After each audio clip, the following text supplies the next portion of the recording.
The War of the Worlds by H. G. Wells. Narrated by R. J. Bailey. Book 1.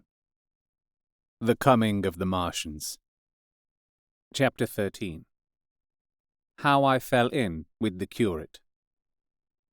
After getting this sudden lesson in the power of terrestrial weapons, the Martians retreated to their original position upon Horsell Common, and in their haste, and encumbered with the debris of their smashed companion, they no doubt overlooked many such a stray and negligible victim as myself. Had they left their comrade and pushed on forthwith, there was nothing at that time between them and London but batteries of 12-pounder guns, and they would certainly have reached the capital in advance of the tidings of their approach. As sudden, dreadful, and destructive their advent would have been as the earthquake that destroyed Lisbon a century ago. But they were in no hurry.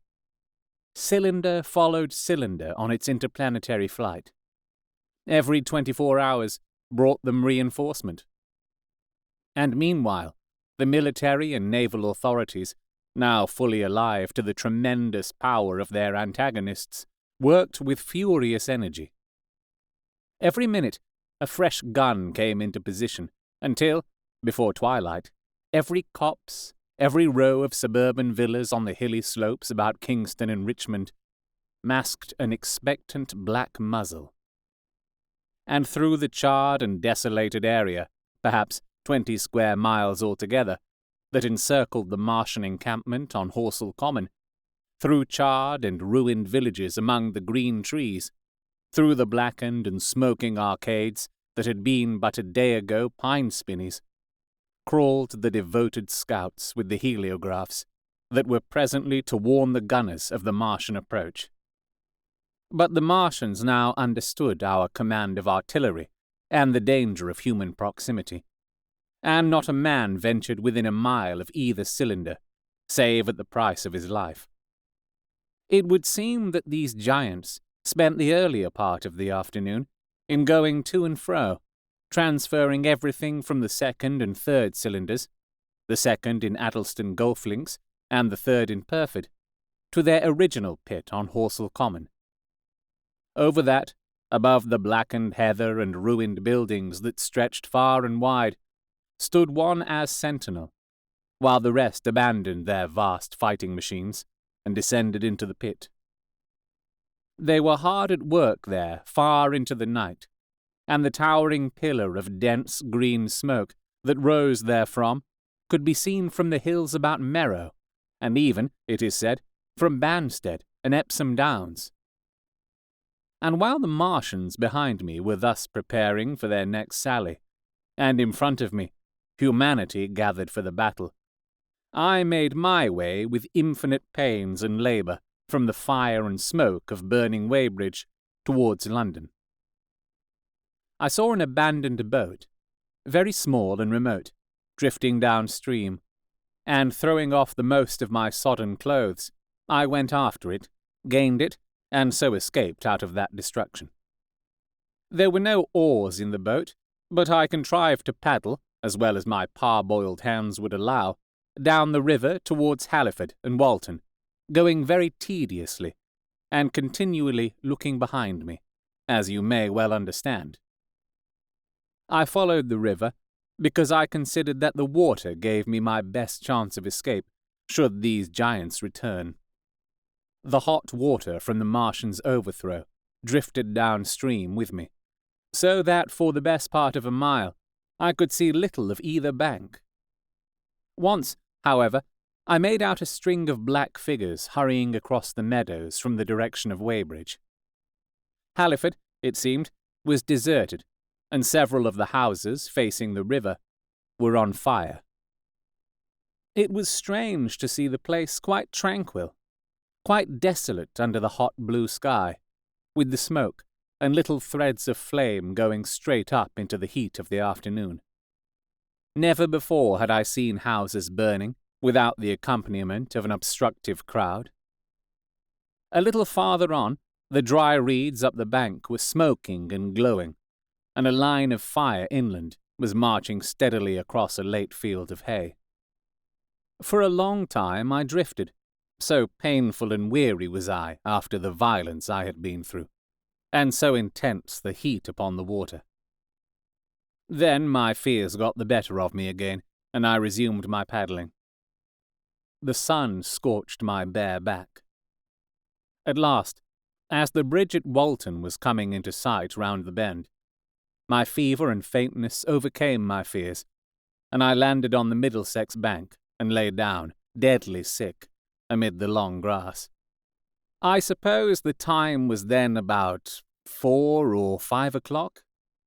I got up presently, walked perhaps half a mile without meeting a soul, and then lay down again in the shadow of a hedge.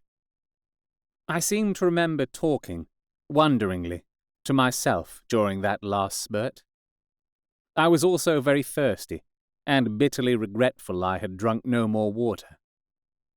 It is a curious thing that I felt angry with my wife. I cannot account for it, but my impotent desire to reach Leatherhead worried me excessively. I do not clearly remember the arrival of the curate, so that probably I dozed. I became aware of him as a seated figure in soot-smudged shirt-sleeves, and with his upturned, clean-shaven face, staring at a faint flickering that danced over the sky. The sky was what is called a mackerel sky, rows and rows of faint down plumes of cloud, just tinted with the midsummer sunset. I sat up, and at the rustle of my motion, he looked at me quickly. "Have you any water?" I asked abruptly. He shook his head. "You have been asking for water for the last hour," he said. For a moment we were silent, taking stock of each other. I dare say he found me a strange enough figure, naked save for my water-soaked trousers and socks, scalded, and my face and shoulders blackened by the smoke. His face was a fair weakness. His chin retreated, and his hair lay in crisp, almost flaxen curls on his low forehead. His eyes were rather large, pale blue, and blankly staring. He spoke abruptly, looking vacantly away from me. "What does it mean?" he said. "What do these things mean?" I stared at him and made no answer. He extended a thin white hand and spoke in almost a complaining tone. "Why are these things permitted? What sins have we done? The morning service was over. I was walking through the roads to clear my brain for the afternoon, and then fire, earthquake, death, as if it were Sodom and Gomorrah. All our work undone, all the work. What are these Martians?" "What are we?" I answered, clearing my throat. He gripped his knees and turned to look at me again. For half a minute, perhaps, he stared silently. "I was walking through the roads to clear my brain," he said, "and suddenly, fire, earthquake, death." He relapsed into silence, with his chin now sunken almost to his knees. Presently he began waving his hand. "All the work, all the Sunday schools. What have we done? What has Weybridge done? Everything gone.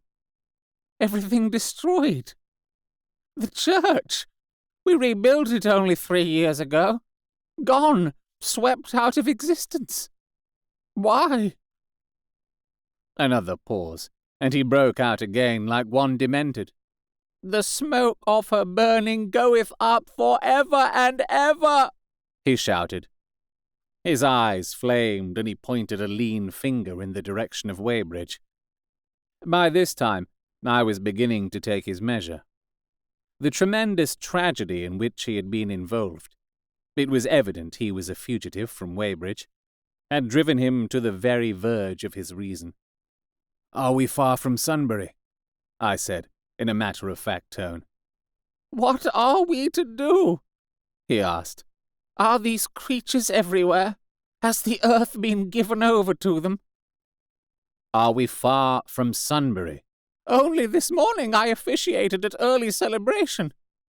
Things have changed, I said quietly. You must keep your head. There is still hope. Hope? Yes, plentiful hope, for all this destruction. I began to explain my view of our position. He listened at first, but as I went on, the interest dawning in his eyes gave place to their former stare, and his regard wandered from me. This must be the beginning of the end, he said, interrupting me. The end? The great and terrible day of the Lord, when men shall call upon the mountains and the rocks to fall upon them and hide them from the face of him that sitteth upon the throne? I began to understand the position. I ceased my laboured reasoning, struggled to my feet, and, standing over him, laid my hand on his shoulder. Be a man, said I. You are scared out of your wits. What good is religion if it collapses under calamity? Think of what earthquakes and floods, wars and volcanoes have done before to men. Did you think God had exempted Weybridge? He is not an insurance agent. For a time, he sat in blank silence. But how can we escape? He asked suddenly. They are invulnerable. They are pitiless. Neither the one, nor, perhaps, the other, I answered. And the mightier they are, the more sane and wary should we be. One of them was killed yonder not 3 hours ago. Killed? He said, staring about him. How can God's ministers be killed? I saw it happen. I proceeded to tell him. We have chanced to come in for the thick of it, said I, and that is all. What is that flicker in the sky? He asked abruptly. I told him it was the heliograph signalling, that it was the sign of human help and effort in the sky. We are in the midst of it, I said, quiet as it is. That flicker in the sky tells of the gathering storm. Yonder, I take it, are the Martians, and Londonward, where those hills rise about Richmond and Kingston, and the trees give cover, earthworks are being thrown up, and guns are being placed. Presently, the Martians will be coming this way again. And even as I spoke, he sprang to his feet and stopped me by a gesture. Listen, he said. From beyond the low hills across the water came the dull resonance of distant guns and a remote, weird crying. Then everything was still. A cockchafer came droning over the hedge and past us. High in the west, the crescent moon hung faint and pale above the smoke of Weybridge and Shepperton, and the hot, still splendour of the sunset. We had better follow this path, I said. Northward. You have been listening to The War of the Worlds, written by H.G. Wells, narrated by R.J. Bailey. If you have enjoyed this recording, you can support me by getting Martian merch at fineartgeek.redbubble.com. If you're listening to this via podcast or on YouTube, you can also support me by liking, sharing, subscribing, leaving a review, and commenting where those things are applicable. You can talk to me on Twitter at RJ Bailey and at facebook.com/RJ Bailey Voice Artist. If you would like me to narrate your book, you can contact me at those places, or visit rjbailey.com. The War of the Worlds is a public domain book. However, this recording of it is copyright to me, R.J. Bailey, 2021. I hope you'll subscribe and hit the notification button for the next chapter.